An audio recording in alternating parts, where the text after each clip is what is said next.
Good morning, students. Today we are going to discuss the chapter India after independence, and this is the last chapter of your history section of social science, and this is in fact a very important chapter, the chapter 10.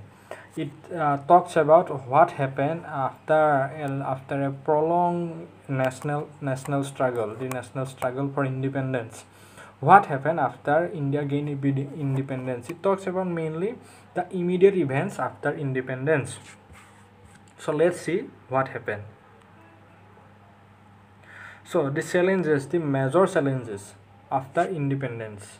So when India became independent in 1947, 15 August, it faced a series of great challenges and problems. As a result of partition, 8 million refugees entered India from Pakistan, and also many people went from India to Pakistan as well. These people had no homes and no jobs, and they had to be settled here in India. Then there was a problem of princely states. Around 500 princely states were there, and they remained quite autonomous during the British rule. So it was a great challenge for India to sign them the instrument of accession to the Indian Union. Okay, then the most important challenge was to adopt a new political system by Indians for Indians. So this was a very challenging task for all the nationalists once they had realized their objective of independence. So now I am going to show you some pictures of the mass migration after the partition of India into Pakistan and India. Okay, so here you see that the trains full of passengers, overloaded, and stations full, and there are many literatures, poems, stories, and many novels also written on the event of a partition of India, and they had serious repercussions for many generations of Indians and for many decades. So now today we are going to study the features of the newly made constitution. So I just talked about that India had to be given a new political system, and how that political system was to be given, that is first of all through by making a new constitution. So around 300 delegates from across the country formed the Constituent Assembly, and the constitution came into being on 26th of January 1950, and on that day India became a republic from 19 and hence we celebrate the Republic Day every year on 26th of January. So one very important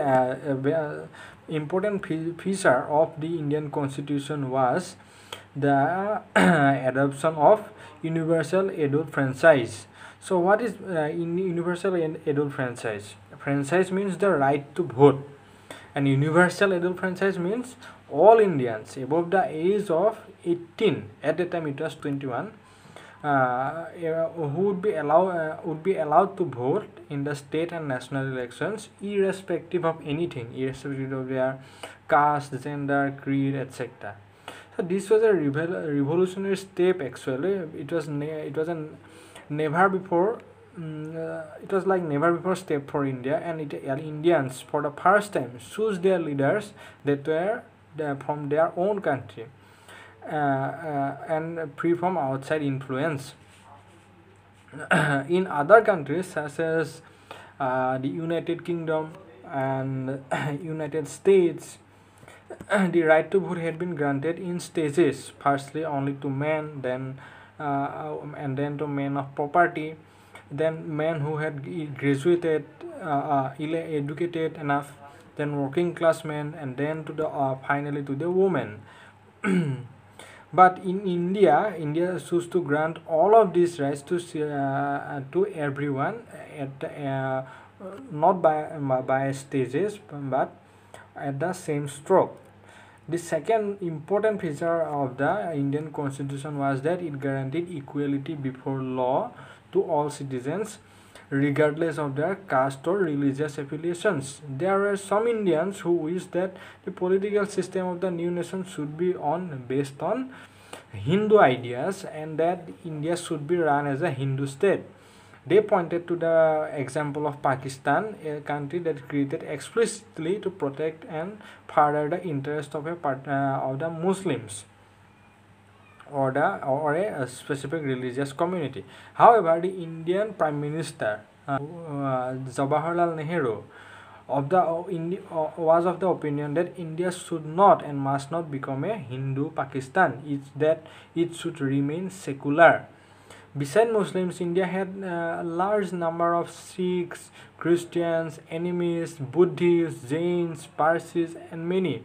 You know that India is a very diverse country, and under the new constitution, they would have the same rights as Hindus, same opportunities as Hindus in jobs, in government offices, in private sector, in the judicial system, etc.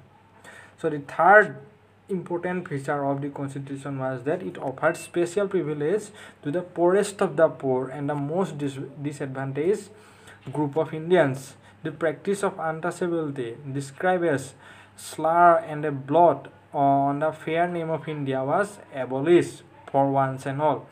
Hindu temples, previously open to only high caste, were now thrown open to all Hindus, including the former untouchables. After a long debate, the Constituent Assembly also recommended that certain percentage of seats in legislature as well as jobs in government offices be reserved for members of the lower caste. It had been argued that untouchables, or as they were known, horizons, Mahatma Gandhi gave them the name horizons, candidates did not have good enough grades to get into prestigious administrative services. But as one member of the Constituent Assembly, H.J. Khandekar, argued that it was upper caste who were responsible for the horizons for being unfit today, because he proclaimed that, to speak his own words, that we were suppressed for 1,000 years and you engage us in services such as for your own needs, that neither our minds nor our bodies nor even our hearts work, nor are we able to march forward. So along with the untouchables, the Adivasis, or the scheduled types, STs, were also granted reservation of seats in government offices.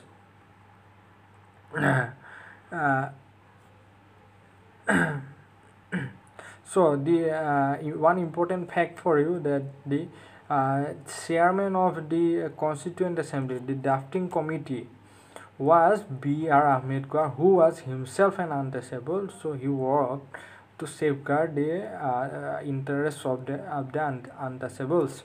So now we are going to study the next big step, that is the reorganization of states in India. So before, there was a great debate that how were the states to be organized. In the 1920s, the Congress and the main parties of freedom struggle have promised that once the country is independent, each major linguistic group would have its own province. But later it backed away from that promise. To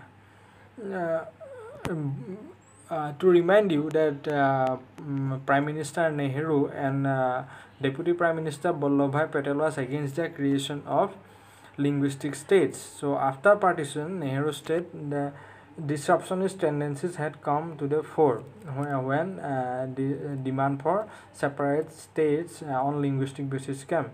But there was widespread protest in areas such as Andhra Pradesh. There were hartals, there were bonds, etc. So after and one of the protester from Andhra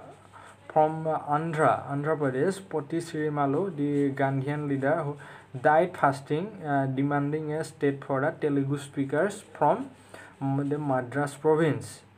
After 58 days of his fast, Poti Sirimalu passed away. So after finally the Andhra Pradesh had to be created from the Madras province, and Madras province became Tamil Nadu. So after the creation of Andhra Pradesh, the planning State Reorganization Commission was formed and it submitted its report in 1956 and argued that India should be divided into states based on their linguistic groups. So we started from Andhra Pradesh, now spread to all of the country, and similarly separate states for Assamese speakers, Bengali speakers, Oriya speakers, Malayalam speakers, Kannada speakers, and all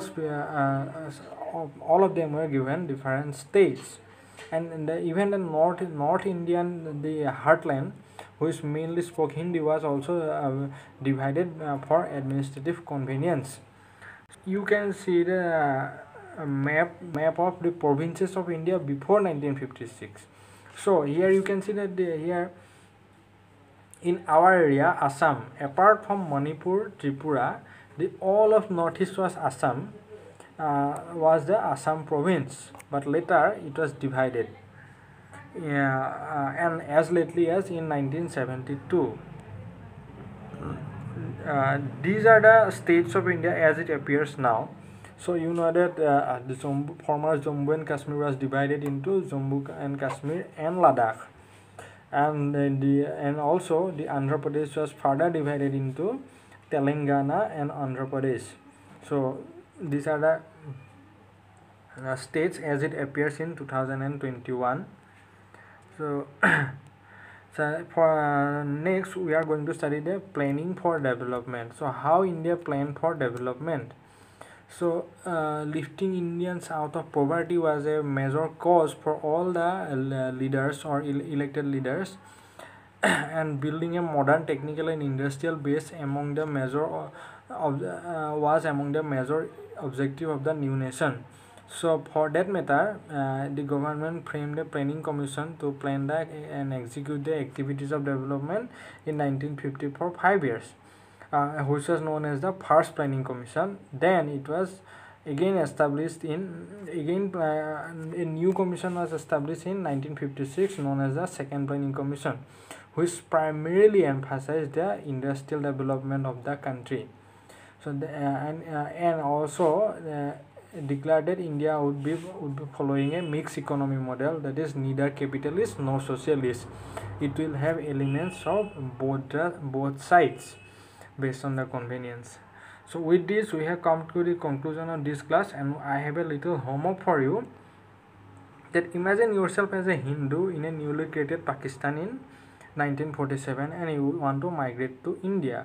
What are the difficulties that you might have faced? Describe in 100 to 120 words. Write in your own words and the difficulties such as traveling such long distances and leaving your properties, lands and home, everything back and coming to a strange and new land, even though it is meant for your community.